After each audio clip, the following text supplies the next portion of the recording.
आंचल की शादी शंभू से होती है और ससुराल में सास मधुबाला होती है। आंचल ने अपने ससुराल के घर के आंगन में एक छोटी सी पौधे की नर्सरी बनाई होती है और उस नर्सरी में हर तरह के फूल पौधे उगाए होते हैं। आंचल उनकी अच्छे से देख रेख करती और उन्हें बेचा करती।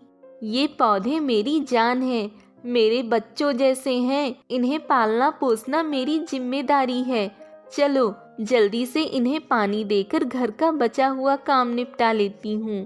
तभी वहाँ पर आंचल की खड़ूस सास मधुबाला आती है और गुस्से से कहती है, अरे कलमुही, खाना क्या अगले जन्म में बनाएगी? मुझे टाइम से खाना चाहिए, वरना मुझसे बुरा कोई नहीं होगा। कहे दे रही हूँ। हाँ, अपना ये फूल पौधों का बिजनेस जरा बंद कर और घर की गृहस्थी पे ध्यान दे, समझी? कामचोर कहीं की। हाँ जी माँ जी, आप फिक्र मत कीजिए, मैं खाना टाइम से ही बना दूंगी। वो एक्चुअली आज मेरे पौधों को पानी नहीं मिला ना, इसीलिए आ गई इन्हें पानी डालने। पौधों की चिंता है, उन्हें उनका खाना बराबर देगी, लेकिन अपनी सास की चिंता नहीं है। पता नहीं शंभू बेटे ने तुझ जैसी बदसूरत लड़की से क्यों शादी की। मधुबाला आंचल को हर घड़ी सिर्फ ताने ही कसती रहती, पर बेचारी आंचल चुपचाप सब कुछ सुन लेती और एक शब्द तक नहीं बोलती। अपने पति शंभू को थोड़ी बहुत पैसों की मदद हो, इसलिए आंचल पौधे बेचा करती। आंचल के पौधों को खरीदने के लिए लोग आते। कुछ दिनों बाद तो घर के आंगन में चारों ओर सिर्फ पौधे ही पौधे हो जाते हैं, जिनसे घर में कीड़े और सांप बिच्छू भी आ जाते हैं। एक रात जब मधुबाला अपने कमरे के बिस्तर पर सोई होती है, तभी एक बड़ा सा सांप मधुबाला के बिस्तर पर आ जाता है। नहीं, सांप सांप सांप, बचाओ बचाओ। मधुबाला दुम दबाकर कमरे से बाहर भागने लगती है। फिर किसी तरह शंभू उस सांप को घर से बाहर निकालता है। माँ, आप ठीक तो हो ना? क्या ठीक तो हो ना? तेरी इस करमजली बीवी को 1000 बार बोला है मैंने कि अपना ये पौधों का बिजनेस बंद करे। देखा, आज सांप तक घुस आया हमारे घर के अंदर। ये सब तो इसलिए ही हुआ ना, क्योंकि इस बेवकूफ औरत ने हमारे घर को घर नहीं जंगल बनाकर रख दिया है। लेकिन माँ जी, जैसा आप सोच रही हो वैसा बिल्कुल नहीं है। हमारे घर के बगल में ही जंगल है, सांप वहाँ से आया था। लापरवाही आपने की, खिड़की खुली रखकर। आंचल, अगर माँ कह रही है तो उनका कहना सुनो और अपनी नर्सरी पर ताला लगा दो, क्योंकि वाकई में मैं भी नहीं चाहता कि मेरा घर एक जंगल में बदले। बेचारी आंचल, उसे ना चाहते हुए भी अपनी नर्सरी बंद करनी पड़ती है और उन पौधों को एक अलग जगह रखना पड़ता है। लेकिन फिर भी उसके बावजूद भी वो रोजाना उस जगह जाकर उन पौधों को पानी देती। आंचल को उन पौधों से एक अलग सा लगाव हो गया था। वहीं मधुबाला शंभू के लिए एक नई लड़की ढूंढती है, जिसका नाम कमोलिका होता है। कमोलिका, तुम मेरे बेटे शंभू के लिए एकदम सही लड़की हो। इतनी खूबसूरत काया और इतना साफ मन, यही तो चाहिए था मुझे अपनी बहू में। लेकिन जाने अनजाने में मेरे शंभू ने उस चुड़ैल आंचल से शादी कर ली। खैर, अब तुझे मेरी नई बहू बनने से कोई नहीं रोक सकता। जी आंटी जी, और मैं भी आपको मम्मी जी बुलाने के लिए बहुत एक्साइटेड हूँ। मुझे शंभू बहुत पसंद है और मैं उनके लिए कुछ भी कर सकती हूँ।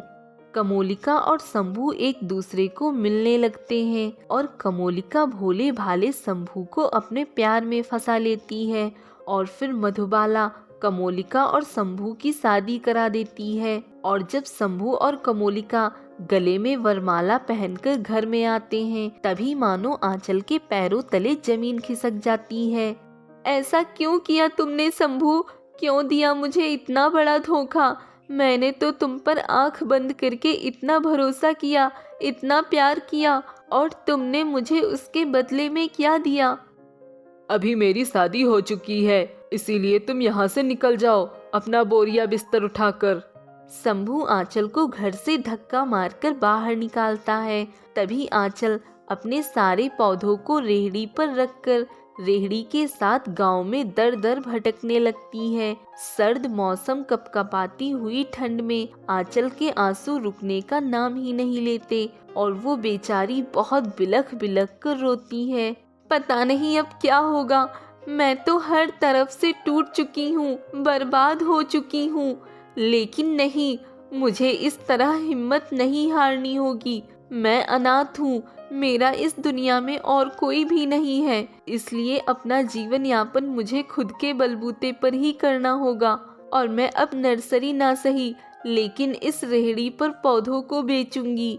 आंचल हिम्मत नहीं हारती और वो गांव में रेहड़ी पर ही पौधों को बेचती है। एक दिन वो यूं ही एक सुनसान सड़क से गुजर रही होती है कि तभी उसे किसी की आवाज सुनाई देती है।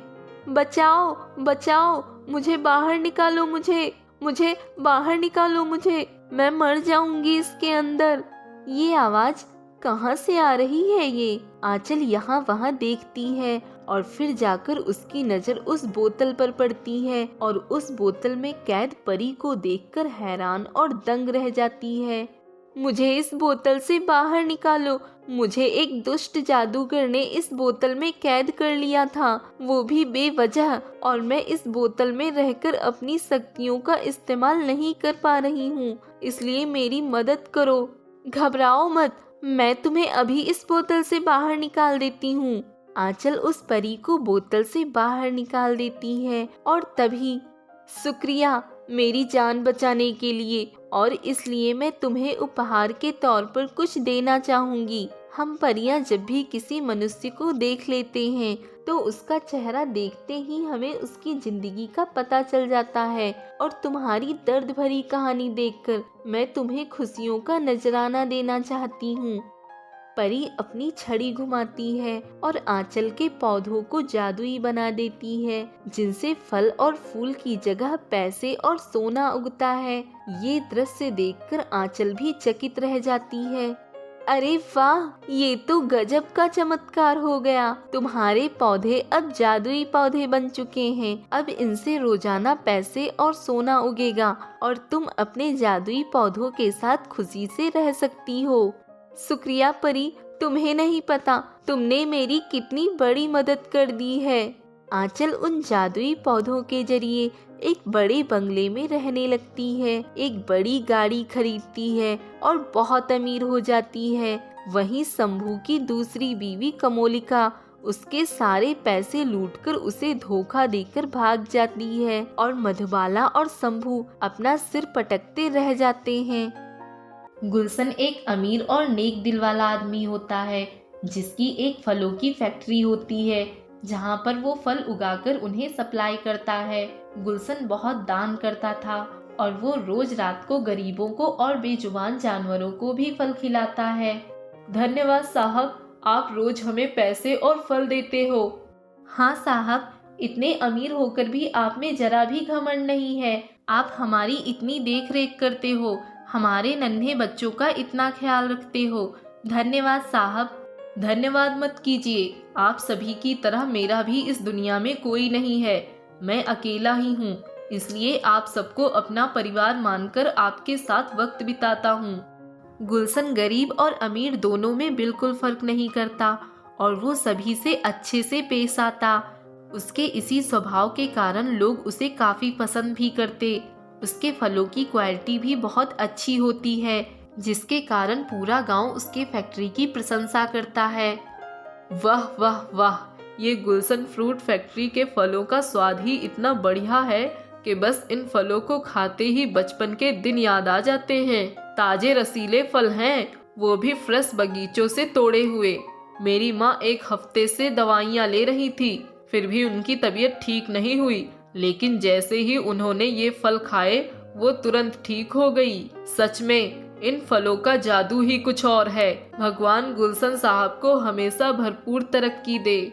उसी गांव में एक और फलों की फैक्ट्री होती है। कुंदन कहकर एक आदमी उस फैक्ट्री का मालिक होता है। वो गुलशन की बढ़ती तरक्की को देखकर बहुत जलता है और गुस्से से कहता है, इस गुलशन के बच्चे की तो ऐसी की तैसी नाक में दम करके रख दिया है।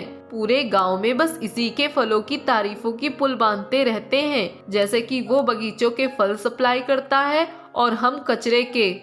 तभी कुंदन का बॉडीगार्ड उससे कहता है, अरे बॉस जी, ये ठंडी ठंडी लस्सी पियो, क्यों खामखा ज्वालामुखी की तरह तप रहे हो। चिल बॉस जी चिल, डांस करते करते लस्सी पीजिए, क्योंकि ये जिंदगी जो है ना, ये पता नहीं कितने पल की है, सिर्फ 2 पल की। अरे ओ बेवकूफों के महाराज, जा यहाँ से, क्यों मेरे पीछे पड़ा है। जब देखो तब फालतू की बकवास करता रहता है, बिना सर पैर की बातें करता रहता है, निकल जा यहाँ से। कुंदन अब एक प्लान बनाता है और वो अपने आदमियों को भेजकर गुलशन की फैक्ट्री में बॉम्ब प्लांट करता है और उस बॉम्ब के कारण थोड़ी ही देर बाद फैक्ट्री में आग लग जाती है और सब कुछ जलकर राख हो जाता है। गुलशन को भी थोड़ी चोटें आती हैं और वो हॉस्पिटलाइज हो जाता है। पता नहीं कैसे ये सब हो गया। कुछ देर पहले तो सब कुछ अच्छा चल रहा था, लेकिन अचानक से ये अनहोनी। अब मैं क्या करूँगा? मैं तो पूरी तरह से बर्बाद हो चुका हूँ। इतनी मेहनत से बनाई थी मैंने मेरी फैक्ट्री, सब कुछ चकनाचूर हो गया। गुलशन बहुत दुखी हो जाता है। वहीं कुंदन को गुलशन की बर्बादी देख बहुत मजा आता है। गुलशन कुछ दिन तक वो हॉस्पिटल में ही रहता है, फिर उसे डिस्चार्ज मिल जाता है। वो घर आता है और थोड़े दिन बाद धीरे धीरे उसके पास जितने पैसे थे वो सब खत्म हो जाते हैं। नौबत तो ऐसी तक आ जाती है कि गुलशन के पास अनाज खरीदने के लिए तक पैसा नहीं बचता। इस सब से परेशान होकर गुलशन गांव के कुएं के पास जाता है। बस बहुत हुआ, मैं ये सब और सहन नहीं कर पाऊंगा। मेरी गलती ना होकर भी मेरे साथ अन्याय हुआ है। भगवान जी, आप भी कुछ नहीं कर रहे हैं। मुझ पर एक पल में ही दुखों का बादल गरज पड़ा है और मैं इन सब कठिन हालातों का और मुसीबतों का सामना अब नहीं कर पा रहा हूँ। गुलशन उस कुएं में कूदने ही वाला होता है कि तभी उस कुएं से एक रोशनी उजागर होती है और वहाँ पर एक जादूगर प्रकट हो जाता है, जिसे देखकर गुलशन हैरान और चकित रह जाता है। जादूगर, ये कैसे हुआ? आप यहाँ इस कुएं के अंदर कैसे आए? अब एक जादूगर जादू नहीं करेगा तो कौन करेगा नादान परिंदे। मैं हूँ जादूगर पन्नू और मुझे स्वर्गलोक के सभी फरिश्तों के यहाँ से आदेश आया है कि मैं तुम्हारी मदद करूँ, क्योंकि उन्हें तुम एक नेक और ईमानदार और अच्छे इंसान लगते हो और तुम्हारे साथ जो भी हुआ है मैं वो सब जानता हूँ। जादूगर पन्नू की ये बातें सुनकर गुलशन भावुक हो जाता है। गुलशन अपनी पूरी कहानी जादूगर पन्नू को बताता है और फिर जादूगर पन्नू और गुलशन दोनों ही एक जादुई उड़ती हुई रजाई पर खड़े होकर सवार हो जाते हैं और जादूगर पन्नू गुलशन को एक जंगल के वीरान पेड़ की जगह पर ले जाता है। जादूगर पन्नू, आप मुझे यहाँ इस जगह पर क्यों लाए हैं? तुम्हारे सवाल का जवाब तुम्हें अभी मिल जाएगा गुलशन। जादूगर पन्नू अपनी जादुई शक्तियों से उस पेड़ पर कुछ मंत्र फूंकता है और अचानक से चुटकी बजाते हुए उस पेड़ के सारे फल सोने के फलों में बदल जाते हैं। इस अद्भुत दृश्य को देख गुलशन की आंखें फटी की फटी रह जाती हैं। अरे वाह, ये तो कमाल हो गया। ये पेड़ जादुई सोने के फल का पेड़ बन गया। हाँ गुलशन, अब इस पेड़ के मालिक तुम हो। इस पेड़ पर सिर्फ तुम्हारा ही राज चल सकता है। इन फलों को तुम जितनी बार तोड़ोगे उतनी बार इस पर और अनगिनत सोने के फल उगते ही जाएंगे।